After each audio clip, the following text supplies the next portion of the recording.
অরিত্রী, আমি এখনো অপেক্ষায় থাকি কবে তোমার শহরে একদিন কদম ফুল ফুটবে, ঝুম করে বৃষ্টি নামবে, ৯০-এর দশকের কোনো একটা পরিচিত রোমান্টিক গান রঙের দোকানে আচমকা বেজে উঠবে। এমন একটা দৃশ্যর আশায় তোমার বারান্দায় বুঁদ হয়ে থাকি।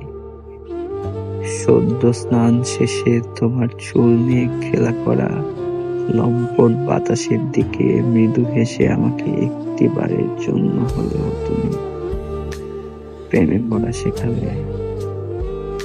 তোমার শহর আমাকে কবি নয়, সেই দিন হতে প্রেমিক পরিচয় চিনবে। এমন একটা দৃশ্য কবে হবে?